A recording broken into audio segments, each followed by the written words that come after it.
technically, then a speaker, the next day after a petition for disqualification is presented to him, in a day or two, he can say, I'm disqualifying you, right? Yes. Technically, a speaker may do that. That he can. I tell your Lordship the reason. I give your Lordship the reason. Supposing, my lords, the House is proceeding, a whip has been issued, and 12 people defy the whip. Just because these are live examples. 12 people defy the whip. No matter what's the need for a notice? It's on the record. It's like contempt in the face of the court. Exactly. It's on the record. Somebody files an application that I am seeking your removal. So under Navran, he can't deal with it.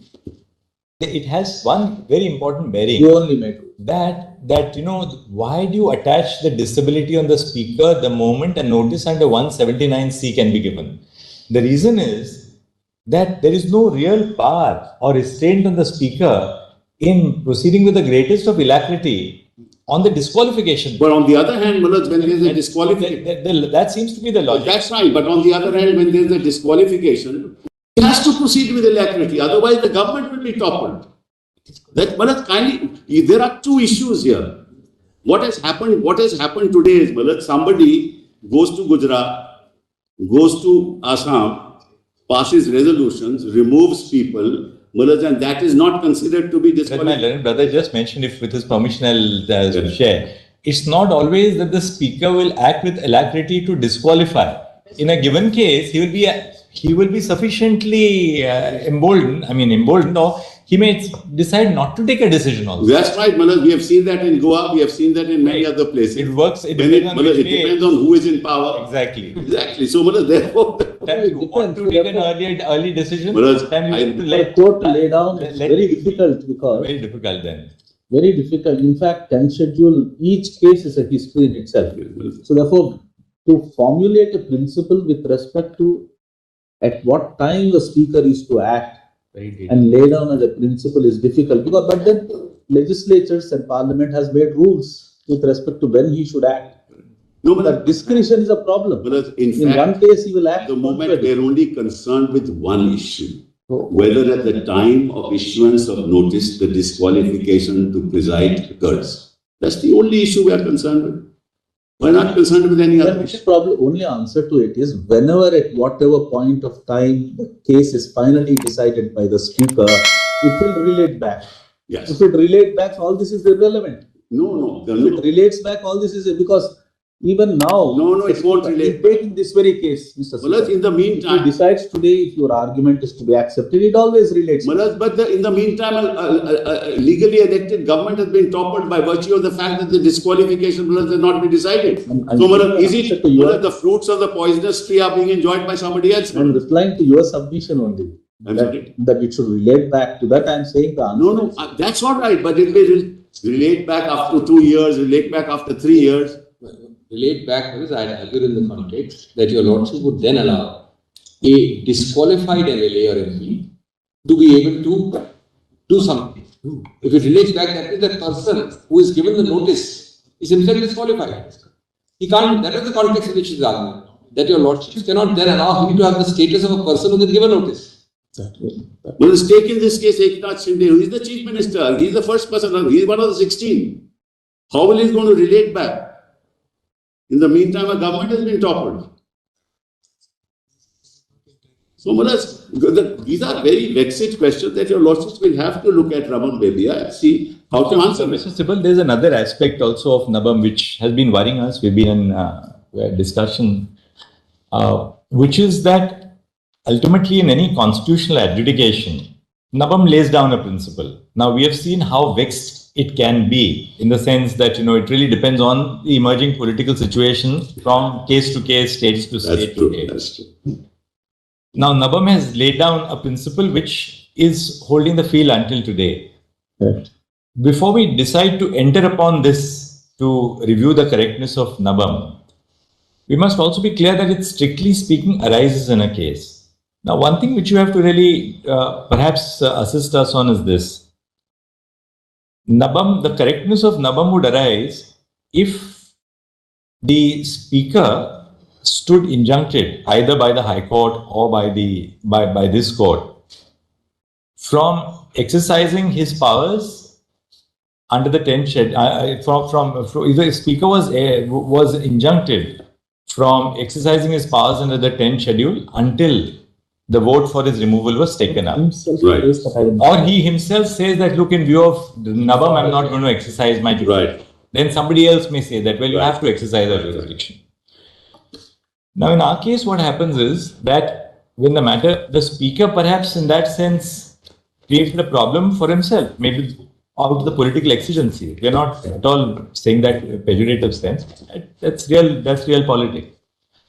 The speaker himself gave only 2 days notice. 25th, he said, I'm going to give you time until the 27th.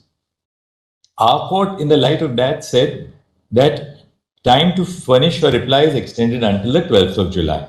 In the interim, Your Lordship may not have looked at that phrase. Yeah, in the interim. In the interim, Now, it is extended. A trust vote takes place. Yes.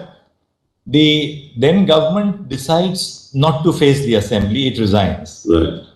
Therefore, what impact the vote or non-vote of these people who were sought to be disqualified by the speaker would have was never tested on the floor of the House. No, it on the 4th it was tested. The resignation. On the 4th it was tested. No. Yes. On the resignation of the Chief Minister obviated a reference, obviated the floor test. No, Therefore, it happened. It happened on the 4th. On the 30th itself. For Shinde it happened, the same thing. No, but on the 30th, what happens is this. On the 30th, when the floor test is to take place, the government resigns on the 29th. Right. The moment, of course, they got to know that the floor test is going to be held and there is no stay by the Supreme Court. Now, as a result of that, what happens is that the consequence of the vote, which would otherwise have been cast by a person who was sought to be disqualified on the overall voting pattern, never emerges before the assembly. So, in which case, does the correctness of Nabam Rebia fall for consideration? Yes, Manoj, I will demonstrate that immediately. And should we go into the validity of Nabam Rebia merely because obviously very interesting constitutional issues arise? Because when we decide a constitutional issue in the absence of a factual background, that the court is trenching upon something without full facts. Situation where it's not really a case of an anti-defection. It's a case where there is perhaps a realignment, even a starker case than this, where there is actually realignment is going on. And the Chief Minister is in an awful minority.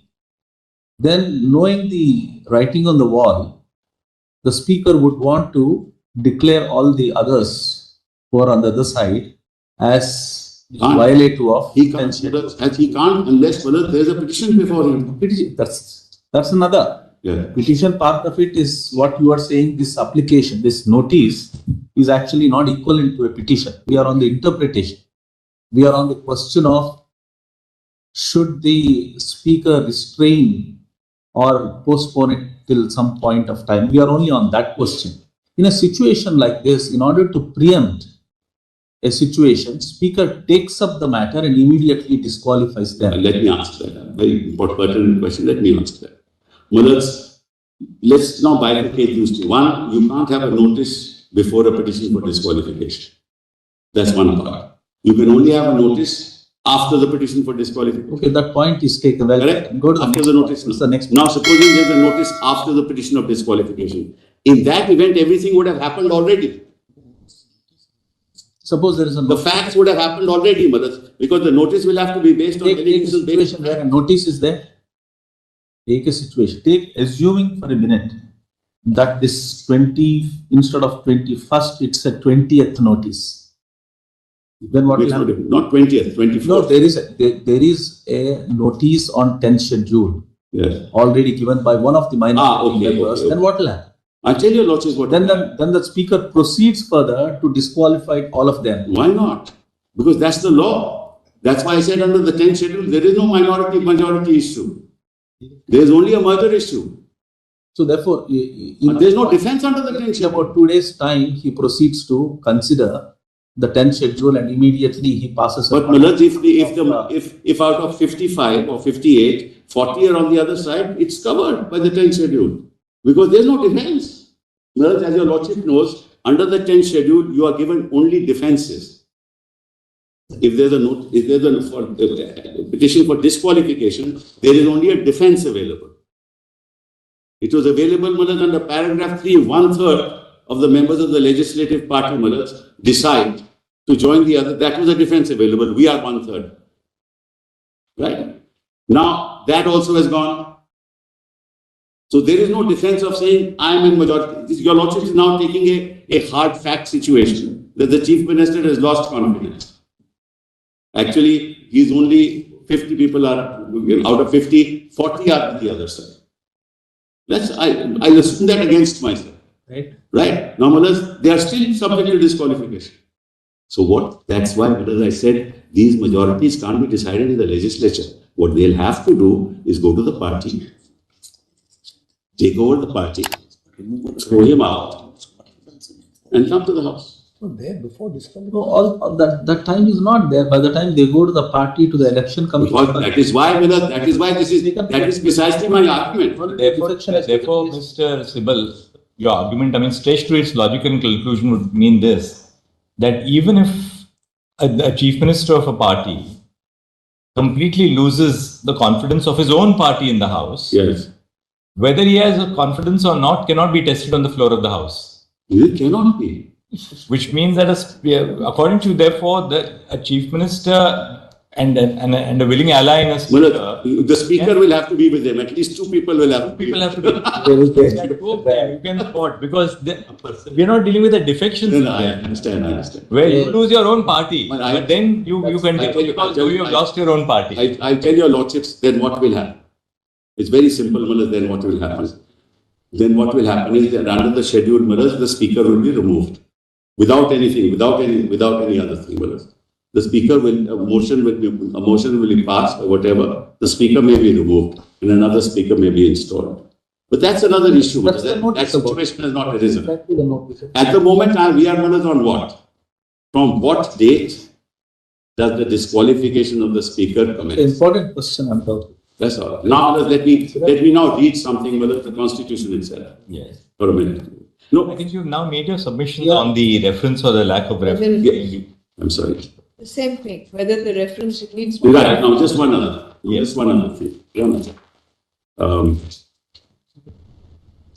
There's a judgment of the UP Allahabad High Court, 1964 judgment which deals with this issue, luckily. 64. And I tell your Lordship what the judgment says. Then I give your Lordship judgment. Yeah. Whereas there the question arose that a chairman of the Legislative Council was sought to be removed. Now, at the time when the notice was given, he was there presiding. At the time when a motion was moved, he was still presiding. At the time when the leave was sought to be granted, he was presiding. A writ petition was filed that you could not have presided at the time when leave was granted to move the motion. Right? Leave was refused. So, the question then arose and the court said, look, under the Constitution and the rules of the Assembly, he is not required to vacate his chair when leave is sought. Because the resolution only comes up for consideration when a particular day is fixed for its consideration.